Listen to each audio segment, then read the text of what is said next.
Hey it's your girl Booya and welcome back to my channel. For today's video, your girl will be doing a swatch party of the complete set of PINAS' newest product, yung Kulay, which is their tinted lip balm. And I also did a wear test of their tinted lip balm. And tingnan natin if maganda ba yung performance mamaya sa wear test. Nakita nyo pa lang packaging-wise, nabetan nyo na agad. So how much more kayo yung performance? Tingnan natin if mabebetan nyo din. By the way guys, if bago kayo dito sa channel ko, I answer your makeup or beauty questions privately sa aking Instagram account. Huwag kayong mahiya na i-message nyo ako sa Instagram ko. Ayan, my DM is open 24/7.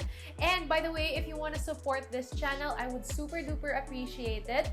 Please do click that subscribe tab below. And guys, meron akong live stream sa Shopee. Every Tuesday to Saturday, 3 to 4 p.m. And nagpapag-giveaway ako doon. Either mobile load, vouchers, Shopee coins, or GCash giveaways. Alright, so I know you guys are super excited to see the swatches and the wear test. So without any more further ado, let's proceed to the video.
So those are the swatches, guys. And now let's proceed with the wear test naman. So for the food test or wear test, whatever you wanna call it, ayan, I prepared this meal. Ito yung usually na pinaprepare ko dito sa bahay. It's a red pesto pasta. I like my pastas oil-based. I don't know kayo. Comment down below ano yung gusto niyo sa pasta nyo. Oil-based, cream, or white pasta, or red pasta. Comment down below. But me, I like it oil-based. And ako talaga, pag nag-food test, gusto ko oily yung food ko kasi parang natetest ko talaga yung product. So after the wear test, guys, kitang-kita talaga yung difference. So nung pre-wear test, you can really see na full pack covered talaga yung lips.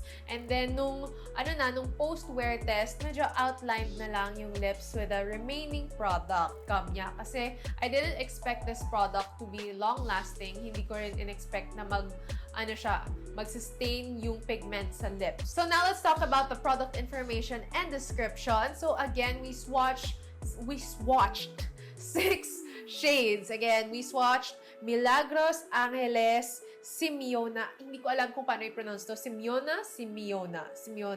Help me down in the comment section below. Please don't judge me. I don't know how to pronounce it. Lucila or Lucia. Petra, and Divina. So the shade that I'm wearing right now, if you are wondering, this is the shade Petra, and I absolutely love it. Pero mamaya na tayo mag-talk about shade preferences. And for the shelf life, yung PAO niya or yung period after opening niya ay 12 months. Okay, so inopen ko siya ngayong month ngayon, which is April. So it will expire April next year. Net weight niya ay 5 grams. Yung free from claims niya, guys, ay paraben and cruelty free. Yung price niya ay 119 pesos each. Tapos yung set naman, yes, you can buy the set. Guys, it is only for 650 pesos. You will be able to save 64 pesos if you buy the set. And if you're wondering how to order, I don't think they're available on Shopee and on Lazada, but they're absolutely you can absolutely order sa Instagram account nila at Lipinas. Ililink ko down in the description box below. Then I really love the shades that they're offering, guys. Madami akong shades na bet. So I like Milagros. Super love ko yung Milagros, guys. Next, I also love Simeona. Hindi ko alam kung paano ito i-pronounce. Simeona. Another color that I really do like is yung Petra. I super like it. I'm wearing it. It's a nice pink color. Hindi siya intimidating na kind of pink. Yung poppin na kind of pink. Hindi siya ganon. This is more of like a chillax kind of pink. And bagay na bagay talaga siya sa mga Filipina. Mestiza ka man or morena. If yung Simeona para sa akin, maganda siyang peachy shade for my skin color.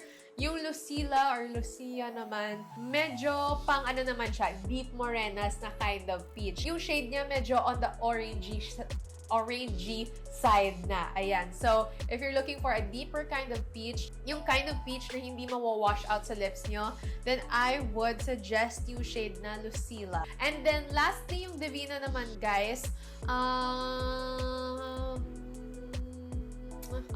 Parang ganun ako sa kanya. I like the color. It's just that yung combination ng color tsaka yung formula, hindi ko bet. Meron kasi mga ganung colors, guys, na bet ko siya. Pero if you combine it with this kind of formula, I don't like it pag together sila. I would wear it if yung formula niya ay matte or soft matte. May tatlong peachy colors. Okay, merong peachy pink, which is yung Divina. And then yung Lucila, parang ano siya, medyo deep peach siya. And then yung Simeona naman, medyo siya yung nude peach, I would say. May hint of pink din, pero like hindi siya gaano ka-striking as yung sa Divina. And now for the price na 119 pesos, I would say this is pretty reasonable na, guys. Affordable na siya. Kasi yung makukuha niyo na amount ay 5 grams naman, which is a lot of product. Now let's discuss naman their product description. And I quote, "Kulay is a non-drying, intensely pigmented tinted lip balm that will keep your lips moisturized all day. It comes in 6 shades, suited for every Filipina." End quote. So this description was grabbed from their Instagram na @Lipinas. Ayan. So they have 4 claims or 4 major claims dito sa kanilang product description. So first is non-drying. Yes. So non-drying naman talaga. And if drying yung lip balm, bakit ka pa nag-lip balm? Kasi yung point ng lip balm is hindi drying. Next major claim is intensely pigmented. I definitely agree. Ayan. Kasi one swipe lang, pack, full coverage agad. Next is moisturized all day. So I definitely agree with this kasi napaka-pack niya with moisture and mafe-feel mo talaga sa lips and hindi talaga siya nagda-dry out. By the way, if you're wondering, hindi po ito matte lip balm. It's just a lip balm. Meron pa nga siyang shine. Ayan. It's a healthy kind of shine. Hindi siya yung distracting kind of lip balmy shine. Yeah, it's not like that. And their fourth major claim daw, yung shades daw are suited for every Filipina. And note, guys, they said na Filipina, guys. Hindi lang morena, but Filipina. Kasi mayroong ibang lip products or lip shades na geared towards morena lang talaga. But they claimed in this description na for every Filipina. So, included dito yung mestizas, morenas, and people in between like me. Alright, so for my verdict, would I recommend this product to you guys? I would definitely Yes, I would definitely recommend this product to you guys if you're looking for a good tinted lip balm that yung shades ay napaka-wearable and then full coverage. By the way guys, if bibili kayo from Filipina, para ma-maximize nyo yung shipping fee, bumili na rin kayo ng tinta nila kasi I super duper love their tinta din. So kasi yung tinta nila napaka-creamy din. I did a review on them, so the link will be down in the description box below. Hopefully this video helped you sa decision-making process ninyo if you're gonna buy this product or not, or if you're gonna keep it at the back of your head. Again, if you have any makeup or beauty questions that you want to ask me privately, ayan, my Instagram account is at Instagram account is at Booya. My DM is open 24/7. And if you have any more comments or video suggestions, then please do enter them down in the comment section below. Just remember, no hate, just love.